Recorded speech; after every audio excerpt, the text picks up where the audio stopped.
Because of technology, do you think people are stopping the purchase of paperback books? Or do you think there's still a large number of people buying paperbacks? More and more what? Books. More and more books, yeah. Of course, maybe 5 years ago when all the technology was coming out, they were really worried, printing presses and stuff were worried about, if people were still going to buy books, but of course they are. There have been billions of Thomas Friedman's books sold throughout the world.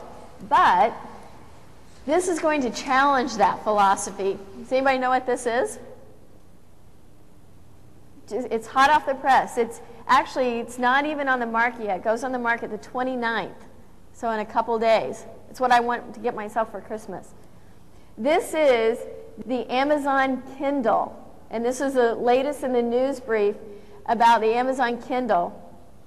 What it actually does is it can store over, as it says, instant access to more than 90,000 books, blogs, newspapers, and magazines. At any one time, it can store up to 200 books. All right, the other thing I thought was really interesting is we hear so much of the digital divide. What does that mean? What does that mean to us as educators, the digital divide? Diana? Okay, she said those that have and those that don't, and that's exactly right. There's a new laptop project going on, and even the quote says it's an education project, not a laptop project. It's by the owner of Exo Laptop. But this is an extremely sturdy, child-friendly laptop. And it's almost the same price as a Kindle. For a little over $300, you can buy 2 of these laptops that are fully wireless, has all the capabilities that a regular laptop has. You buy 2 of them for $300, you keep one, and where do you think the other one goes?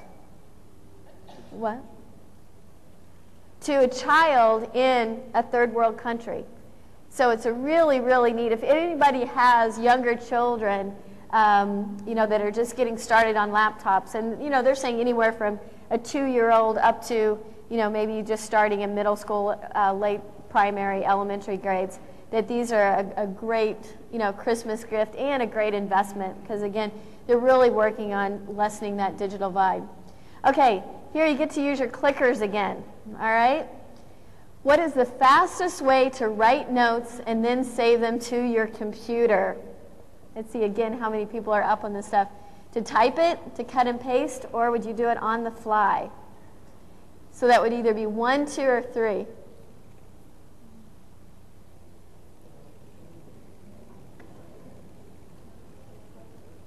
Steve, are they? Okay. And then either press 1, 2, or 3 and then hit send.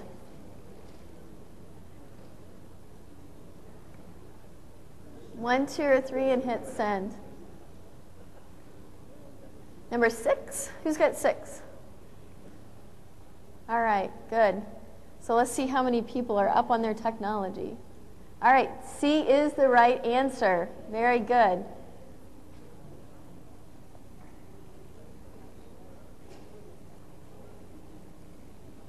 And this is what I'm referring to. Can you minimize that, Steve? Have anybody seen these advertised or seen them on the internet? Now, this is one of those examples where we have to watch technology. Why do I say that? Why is there kind of a little bit of warning in there? So this is a really, really neat invention for students and for really all of us when we're taking notes. But it's a really nice invention for students that like to cheat. Okay, it's an excellent, excellent way for them to cheat. It's almost worse than being able to cut and paste off of articles on the internet and put them into your own papers in the pen. So pretty neat. One of the things I want to look at is maybe that list that you just created. Let's actually maybe share some of those. So what do you think are some of the skills that are needed in the 21st century? What are some of the things that you jotted down or you talked about? Somebody shout some out. Collaboration.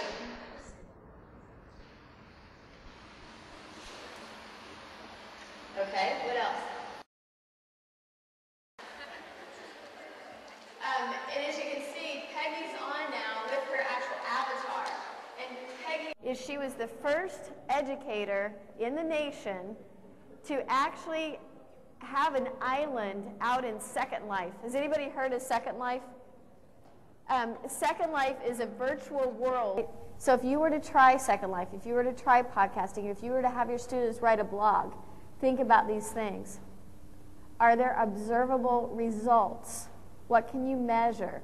And of course, a lot of this would be authentic assessment. Does it meet the standards? And you'll be happy to know that there are several places out on the web, such as NetTracker, that have all of the different activities linked directly to the standards. Can it show results? And again, we think of definitely measurable results. Does it increase research skills? That's one of the 21st century skills. Does it improve communication skills? Another one of the 21st century skills. What about accountability? If they were to podcast, does that hold them accountable for creating something? Does it improve student collaboration? All right, again, another one of those really, really key and fundamental 21st century skills is collaboration. Does it help students communicate globally? Again, we're looking at global awareness and the global community. Does it help students deal with massive amounts of information? Are they learning through the technology to manage, to organize, to filter through the information?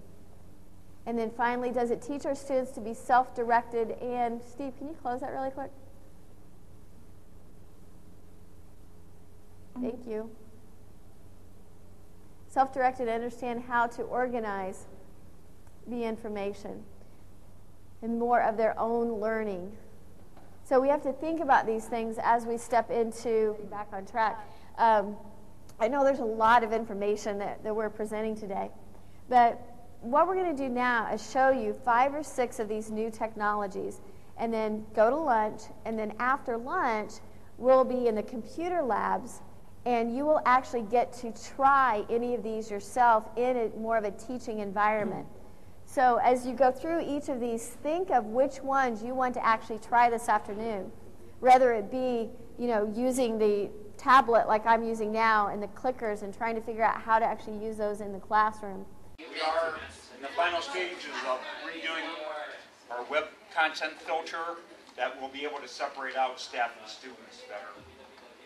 And I had a talk with Selena about that too, because I said I don't want to open up a can of worms by presenting all of these cool things and you guys not have the access. So that's something that they're doing right now, is trying to get the policies and procedures written to allow you to have that access. But too, you can do all this at home and then bring it to school.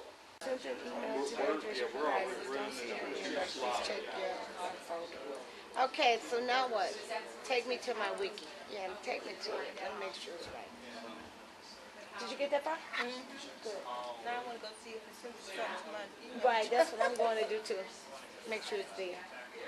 Okay. Are you there? Ah, there it is. Perfect. It came up. Net.com? Net.net. Avatar Island. Like Survivor. So can you see yourself using Second Life in the classroom? Not yet, but once I get a handle on it myself, I could see it. I could see it in the future. There you go. I bet you that one's going to be great. O-Y-S-I.